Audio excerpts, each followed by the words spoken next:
महान। इस वीडियो में हम लोग देखेंगे क्लास 7th साइंस की बुक का chapter 7 weather climate and adaptation of animals to climate. Weather क्या होता है, क्लाइमेट क्या होता है और एनिमल्स जानवर किस तरीके से इस क्लाइमेट में रहना सीख लेते हैं। एडेप्टेशन का मतलब होता है रहना सीख लेना। तो आपको याद होगा काफ़ी सारी चीज़ें। When you were asked to pick when you were heading for a hill station, मतलब अगर कहीं आप लोग हिल स्टेशन या फिर ठंडे जगह पर घूमने जाते होंगे तो आपने काफ़ी सारी चीज़ें देखी होंगी। स्काई जो है, जो आसमान है, उसमें काफ़ी मतलब बादल से होते हैं। आपके पेरेंट्स कहते होंगे कि भाई अम्ब्रेला लेके जाना चाहिए। आपने अपने एल्डर्स से सुना होगा, अपनी फैमिली मेम्बर्स से, कि वेदर जो होता है ना, discuss the weather before planning a family function, कि भाई मौसम का हालचाल कैसे रहेंगे, कि अगर कोई फंक्शन रखना है तो मौसम कैसा रहेगा वो भी हमें देख लेना चाहिए। आपने एक्सपर्ट को डिस्कस करते हुए सुना होगा कि वेदर मौसम कैसा है किसी गेम से पहले, बट ये मौसम चीज़ क्या है, ये होता क्या है।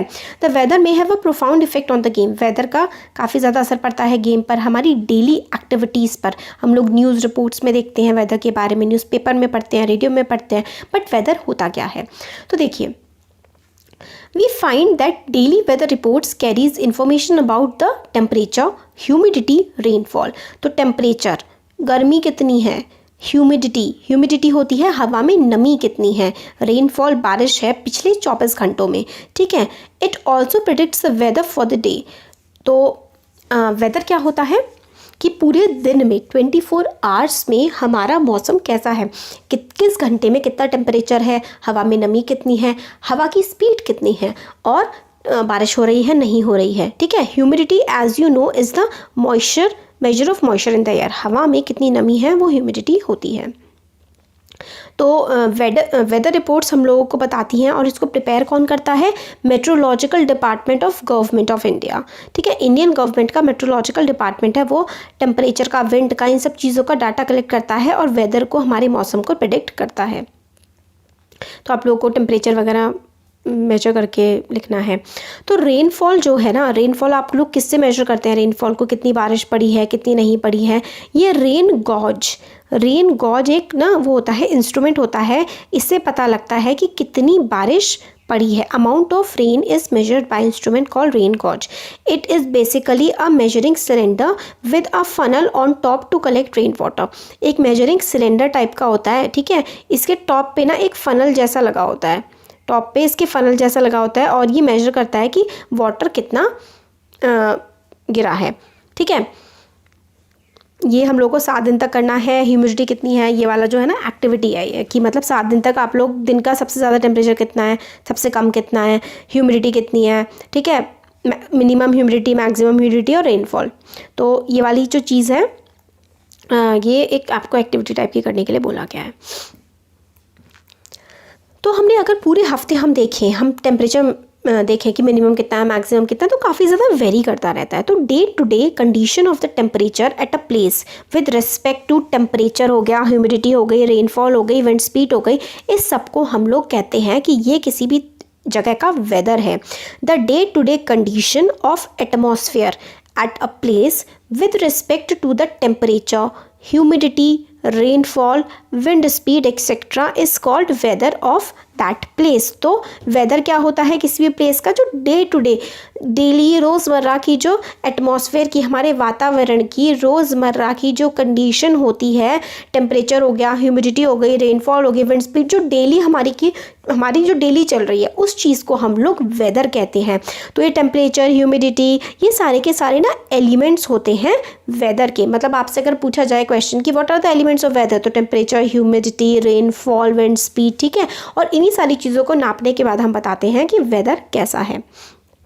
तो weather of a place changes day after day, week after week, ठीक है। तो वेदर जो है ना, वो मतलब मौसम जो है वो काफ़ी ज़्यादा बदलता रहता है, कि आज बड़ी गर्मी है, आज बड़ी नमी है ना। तो ये डेली फिनोमिना है, रोज़ बदलता रहता है। Weather is such a complex, इतना ज़्यादा कॉम्प्लेक्स फिनोमिना है that it can vary over short period of time. मतलब हर 10 मिनट में भी वेदर चेंज हो सकता है। It can happen sometime that it is Sunny in the morning, मतलब सूरज निकल रहा है सुबह मस्त एकदम, फिर एकदम से बादल आ जाएंगे, और फिर कहीं से भी पता नहीं लगेगा कि बारिश कहाँ से शुरू हो गई। तो बड़ा ही अनप्रेडिक्टेबल सा और बहुत ही कॉम्प्लेक्स जटिल सा ये फिनोमेना है। हैवी रेन भी एकदम से स्टार्ट हो जाती है, 5 मिनट में एक खूब तेज़ बारिश पड़ी, बिल्कुल गायब फिर उसके बाद, है ना। तो इस तरीके के एक्सपीरियंस आप लोगों ने अपने करे होंगे, तो इसलिए वेदर को प्रेडिक्ट करना काफ़ी ज़्यादा मुश्किल हो जाता है। तो आपने देखा कि मैक्सिमम टेम्परेचर रिकॉर्ड किया गया था 3 अगस्त 2006 से लेकर के शिलोंग मेघालय का 7.2 में टेम्परेचर हमें मेजर करके दिखाया गया है। ग्राफ में प्लॉट कर दिया हम लोगों ने। देखिए 3 तारीख को, डेट 3 है तो टेम्परेचर 26 डिग्री है, फिर 4 को 23 डिग्री हो गया है, फिर उसके बाद 5 को 25 हो गया। तो इस तरीके से देखिए डेली के डेली कितना ज़्यादा टेम्परेचर चेंज होता रहता है। तो हमें क्लियर समझ में आ गया है कि मिनिमम और मैक्सिमम टेम्परेचर जो है ना वो डेली के डेली रिकॉर्ड किए जाते हैं और उसके बाद ही हम लोग कुछ पता लगा पाते हैं। तो देखिए स्पेशल थर्मोमीटर्स होते हैं इस पर्पज़ के लिए। तो मैक्सिमम और मिनिमम थर्मोमीटर, मतलब एक मैक्सिमम थर्मोमीटर होगा वो हमें बताएगा कि दिन का सबसे ज़्यादा टेम्परेचर कितना रहा, एक मिनिमम थर्मोमीटर होगा जो बताएगा दिन का सबसे कम टेम्परेचर कितना रहा। ठीक है, तो जो सबसे ज़्यादा टेम्परेचर होता है ना दिन में वो ज़्यादातर दोपहर के टाइम होता है। ठीक है, तो maximum temperature of the day occurs generally in the afternoon. ठीक है, वाइल मिनिमम टेम्परेचर मॉर्निंग में होता है। सबसे ठंडा ठंडा मौसम सुबह होता है, सबसे ज़्यादा गर्मी दोपहर में होती है। ठीक हो गया। अब हमें देखिए यहाँ पे बताया गया है कि सारे के सारे changes in the weather are caused by sun. भाई हमारी जो धरती एग्जिस्ट कर रही है ना वो सन की वजह से कर रही है, क्योंकि जितनी भी हमारी लाइफ फॉर्म है हमें एनर्जी सन से ही तो मिलती है। खाना कौन बनाता है? प्लांट्स बनाते हैं। किसकी मदद से? सन की मदद से। अगर प्लांट्स नहीं होंगे तो कोई नहीं होगा। अब आप सोच रहे होंगे हम जानवर खा लेंगे, जानवर तो प्लांट ही खाएंगे ना। डियर प्लांट को खाएगा तभी तो शेर डियर को खाएगा, या आप डियर को खाओगे? जब तक प्लांट ही नहीं होंगे, सन नहीं होगा तो प्लांट्स नहीं होंगे, क्योंकि फोटोसिंथेसिस के लिए प्लांट्स का होना बहुत ज़रूरी है। तो जो सन है ना वो ultimate source of life on earth है। सन क्या है? Is a huge sphere of hot gas. But sun में तो बहुत सारी गैसेस हैं और उसमें बहुत ही ज़्यादा हाई टेम्परेचर रहता है। अर्थ से सन का डिस्टेंस काफ़ी ज़्यादा दूर है, इसलिए हम लोगों को सन की इतनी ज़्यादा हीट एंड लाइट महसूस नहीं होती, फिर भी बहुत ज़्यादा होती है। हमारी हर जो प्राइमरी सोर्स है, इंपॉर्टेंट सोर्स है सन ही। और वेदर जब हम अर्थ सन से घूमते हुए अर्थ सन से दूर चली जाती है तो ठंड हो जाती है, जब पास आ जाती है तो गर्मी हो जाती है। ठीक है, यही सब इसमें था। तो what about the times of sunrise and sunset? You know that in winters it becomes dark early. सर्दियों के टाइम पर क्या होता है, हम देखते हैं कि जल्दी से वो हो जाती है, रात हो जाती है और दिन काफ़ी ज़्यादा छोटे होते हैं। तो भाई देखिए ये ऐसा होता है ना, हम लोगों का जो अर्थ का रोटेशन हो रहा है ना, इसका आंसर रोटेशन एंड रिवॉल्यूशन है, क्योंकि अर्थ जो है ना वो सन के चारों ओर चक्कर भी लगा रही है और अर्थ जो है वो अपनी एक्सिस पे भी गोल गोल गोल गोल घूमती है। इस तरीके से जैसे कि आप अपने एक जगह पर गोल गोल गोल घूम रहे हो, गोल गोल घूमते घूमते आप आगे भी बढ़ते जा रहे हैं। तो इसी तरीके से मतलब आप अपनी जगह पर भी गोल गोल घूम रहे हैं और गोल गोल घूमते घूमते आप आगे बढ़ते जा रहे हैं। तो अर्थ ना इस तरीके से ही हमारे सन के चारों ओर चक्कर लगा रही होती है। इसकी वजह से दिन और रात होते हैं और सीजन्स चेंज होते हैं। अब आता है क्लाइमेट। तो the average weather pattern taken over a long time से 25 years is called climate of a place. तो अब देखिए मेट्रोलॉजिस्ट जो है ना वेदर को, मेट्रोलॉजिस्ट हमने इंडियन मेट्रोलॉजिकल डिपार्टमेंट चैप्टर के स्टार्टिंग में देखा था कि वो क्या करते हैं, डेली का वेदर नोट करते हैं।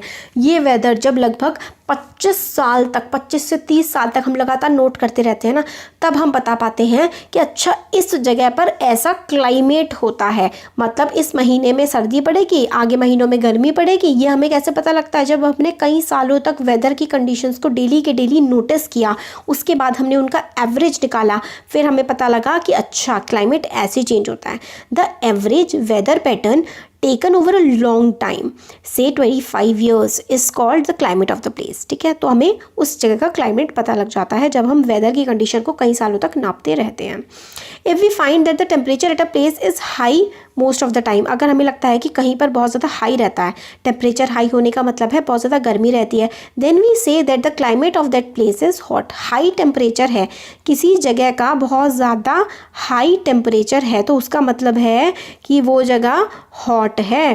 ठीक है, if there is also heavy rain on most of the day in the same place, then we can say the climate of that place is hot and wet। मतलब गर्मी भी बहुत पड़ रही है और बारिश भी बहुत पड़ रही है तो क्लाइमेट हॉट एंड वेट हो जाएगा। अगर क्लाइमेट हम लोग को देखिए जैसे 7.23। ये श्रीनगर का दिया हुआ है, त्रिवनंतपुरम का। श्रीनगर में खूब पिघल के ठंड पड़ती है, माइनस खूब ठंड, और यहाँ पे गर्मी पड़ती है केरला में। तो हमें पता लगता है दो अलग अलग क्लाइमेट कंडीशंस जो हैं वो।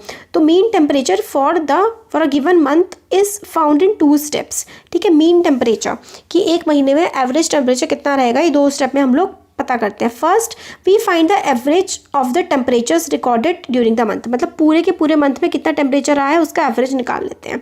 एवरेज निकालना आप लोगों ने सीख लिया होगा कि जितने भी सारे नंबर होते हैं उन सबको ऐड कर देते हैं, डिवाइड कर देते हैं गिन के कि कितने हैं। सपोज करिए कि इन सबको, ये जो भी आया डेली मिनिमम टेम्परेचर, इन सबको हम लोग प्लस कर देंगे।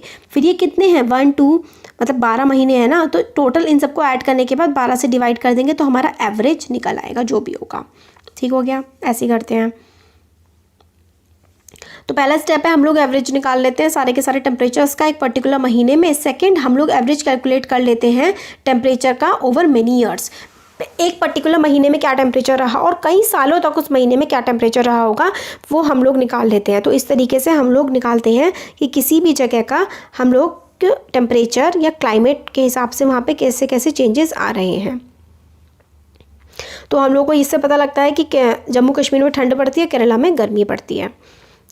मॉडरेटली हॉट मतलब बहुत ज़्यादा गर्मी नहीं पड़ती, मॉडरेटली हॉट ही रहता है, हमेशा गर्म ही रहता है Kerala through out the year. अब हम देखते हैं कि जो राजस्थान है ना हमारे देश के वेस्टर्न पार्ट में पड़ता है, उसका ज़्यादातर ना दिन का टेम्परेचर जो है ना हमेशा हाई ही रहता है। विंटर के टाइम में भी वहाँ में जो टेम्परेचर है which last only a few months, the temperature is quite low.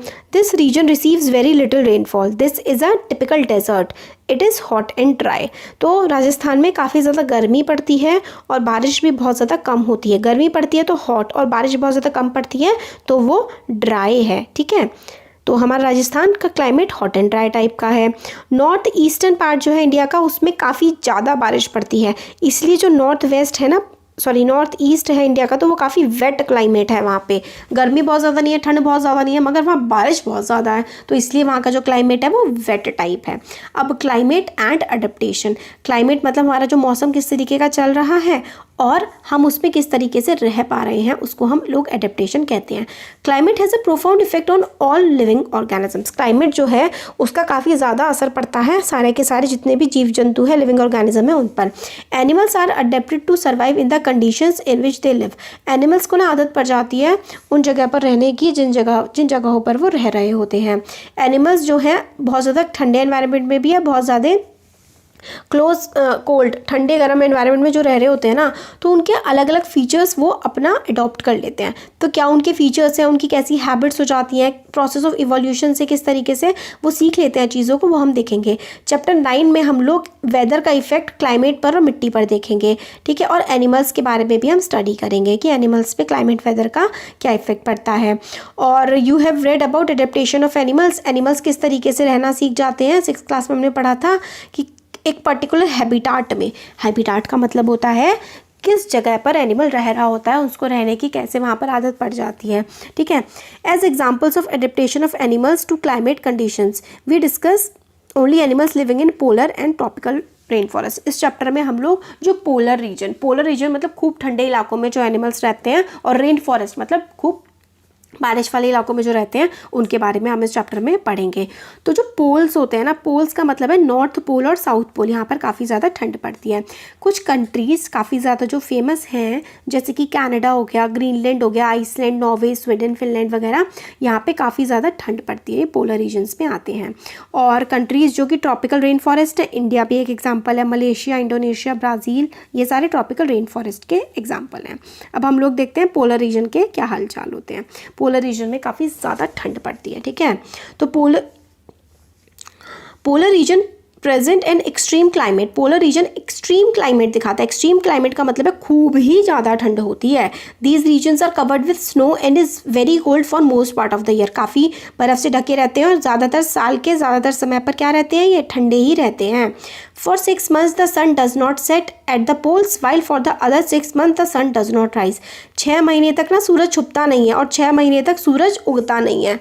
ठीक है, तो 6 महीने दिन होती हैं और 6 महीने रातें होती हैं पोल्स पर। विंटर्स के टाइम, सर्दियों के टाइम पे temperature can be as low as -37 degree Celsius. मतलब सर्दियों के टाइम पर -37 डिग्री सेल्सियस तक भी टेम्परेचर चला जाता है।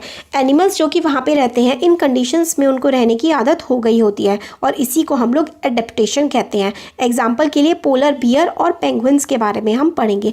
एडेप्टेशन होता है कि वहाँ पर रहने की उन्हें आदत हो जाती है।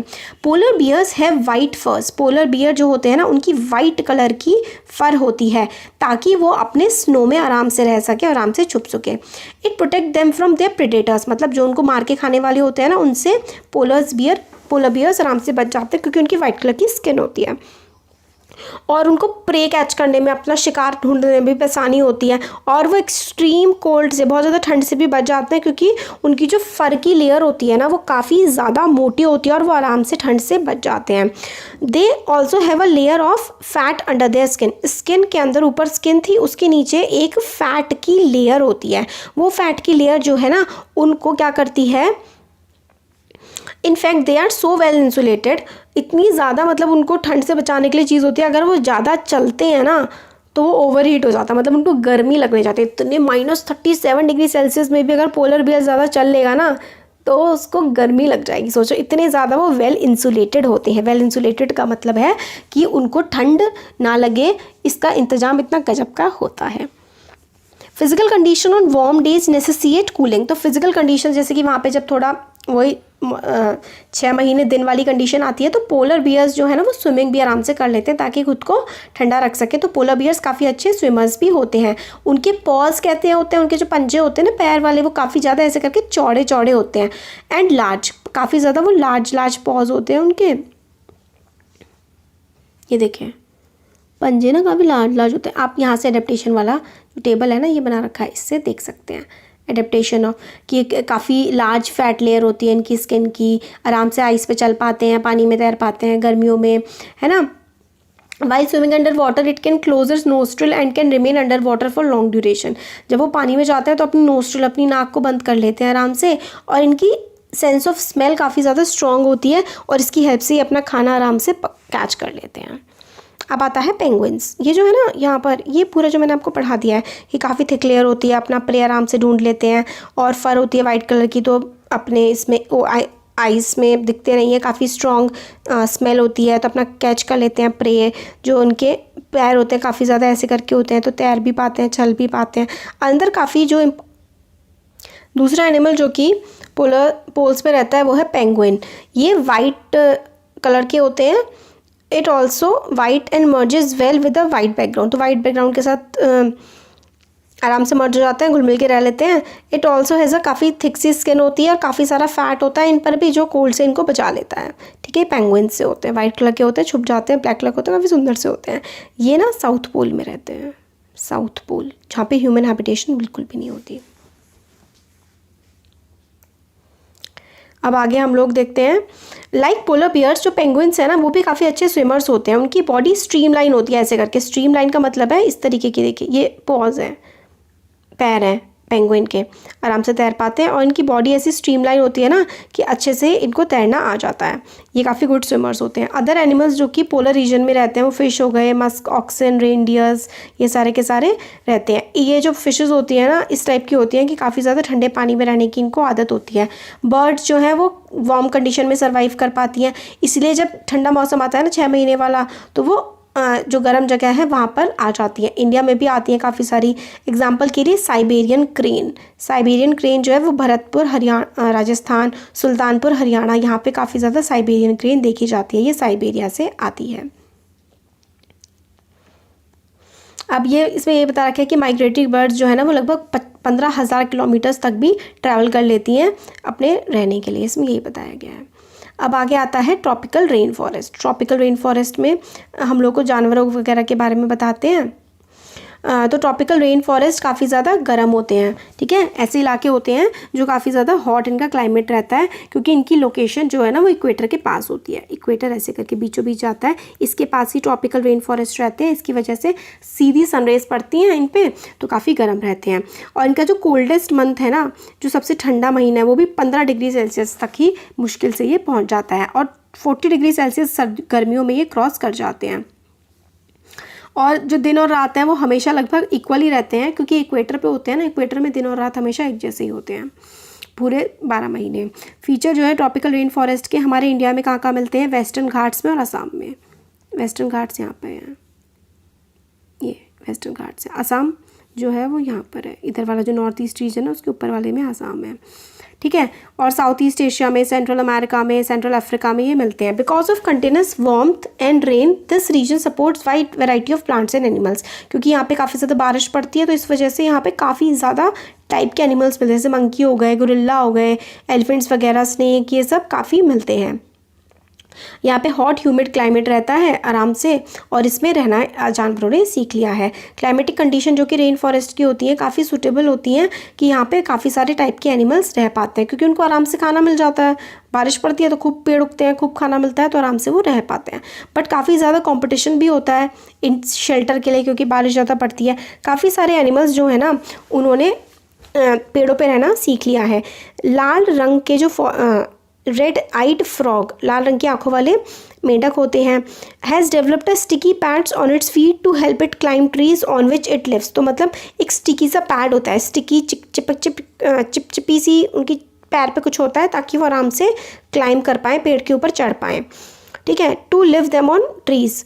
हैव मंकीज़ की काफ़ी ज़्यादा लंबी टेल होती है, ताकि लंबी लंबी सी पूंछी होती है मंकीज़ की, ताकि वो आराम से जो है लटक पाए। देखिए खूब लंबी सी टेल होती है ताकि आराम से बैठ जाए। और ये देखिए रेड कलर की इनकी आंखें होती हैं, और ये आराम से ताकि छुप पाएँ, अपने प्रे से बच पाएँ। और इनके पैरों पे चिपचिपी सी चीज़ लगी होती है। अब खाने के लिए कंपटीशन भी काफ़ी ज़्यादा होता है एनिमल्स के बीच में,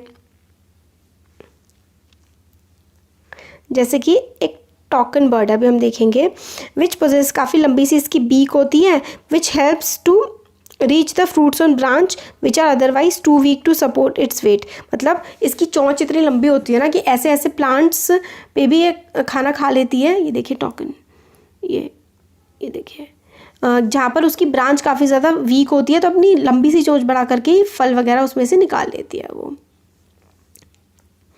ट्रॉपिकल एनिमल्स जो है ना काफ़ी ज़्यादा उनकी सेंसिटिव हियरिंग होती है, शार्प आईसाइट होती है, काफ़ी बारीक स्किन होती है, स्किन कलर भी ऐसा होता है ताकि वो कैमोफ्लाज कर पाएँ। कैमोफ्लाज का मतलब है अपना रंग बदल लेना और छुप जाना। तो इनकी स्किन पतली होती है, गर्मी में रह रहे होते हैं क्योंकि, और शार्प हियरिंग, बहुत ही ज़्यादा दूर की चीज़ें आराम से सुन सकते हैं। आईसाइट भी काफ़ी अच्छी होती है, और ख़ुद को प्रोटेक्ट करने के लिए ये सब चीज़ें होती हैं ताकि खुद को प्रेडेटर से, जैसे कि बड़ी बड़ी कैट्स हो गई, टाइगर, लायन वगैरह से खुद को बचा सकें। जो लायन टेल मकाओ है, जिसको हम लोग बियर्ड एप भी बोलते हैं, ये रहा लायन टेल्ड मकाओ, यहाँ पर ये रहा लायन टेल। ये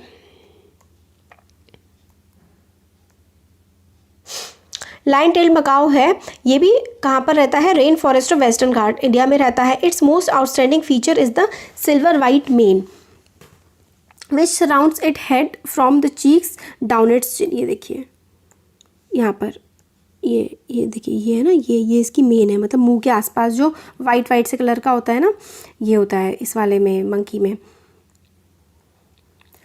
और ये ज़्यादातर फ्रूट्स वगैरह खाता है, क्लाइंबर होता है, पेड़ों पे चढ़ता रहता है, फ्रूट्स, लीव्स, स्टेम्स, ये सारी की सारी चीज़ें खाता है। दिस बियर्ड एप, ठीक है, also searches for insect under the bark of the tree. Tree के नीचे मतलब कीड़े मकोड़े भी ढूंढ करके ये खाता है, और ये ऐसे इलाकों में रहते हैं, इन्हें सफिशिएंट फूड मिल जाता है ट्री पर ही, और ये बहुत ही कम ट्री से नीचे आते हैं। Well known animal of Indian tropical rain forest is elephant. अब एलिफेंट भी होता है भाई हमारे देश में, वो भी रेन फॉरेस्ट की, रेन फॉरेस्ट का मतलब है बारिश खूब पड़ती है ना, खूब घने घने जंगल होते हैं, इस वजह से काफ़ी ज़्यादा इंपॉर्टेंट होता है। तो इसका ट्रंक जो होता है, ट्रंक होता है ना, ये वाला पार्ट जो पीछे का, ठीक है, ट्रंक जो होता है इसका काफ़ी ज़्यादा खूबसूरत होता है। It uses its nose because of which it has a strong sense of smell। इनकी सेंस ऑफ मतलब काफ़ी अच्छे से सूंघ पाते हैं, सेंस ऑफ स्मेल भी अच्छी होती है। Trunk is also used for picking up food, ठीक है। जो ट्रंक है ये रहा, ये जो ट्रंक है इसकी सूंड होती है ना, सूंड को ट्रंक बोलते हैं। सूंड से अपने ये मतलब खाना वाना भी ढूंढ लेते हैं। और moreover it tusks are modified teeth, tusk, ये जो है ना, ये टस्क है, ये हाथी की तरह से खाने के और दिखाने के और होते हैं, है ना। तो और काफ़ी ज़्यादा, so the elephant is able to handle the competition for food rather well, मतलब आराम से जो है अपना खाना ये लोग ढूंढ लेते हैं। और काफ़ी बड़े बड़े एलिफेंट्स होते हैं, तो जो बड़े बड़े कान होते हैं ना एलिफेंट के, वो काफ़ी धीमी, बहुत ही धीमी आवाज़ भी सुन सकते हैं। They also help elephant to keep cool. अपने आपने अगर कभी आपने एलिफेंट देखा होगा, अपने कान हिलाते रहते हैं गर्मी में ताकि हवा एक तरीके से लगाते रहते हैं खुद को, अगर बहुत ज़्यादा गर्मी और नमी की कंडीशन होती है। तो चैप्टर कंप्लीट हो गया है। बड़ी मेहनत लगी इस चैप्टर में, एक ही वीडियो में मैंने बनाने का सोचा था, इससे वीडियो भी बड़ी हो गई। तो अच्छा लगा तो ज़रूर लाइक करिएगा, फ्रेंड्स के साथ शेयर करके, और सब्सक्राइब भी ज़रूर करिए। Thank you.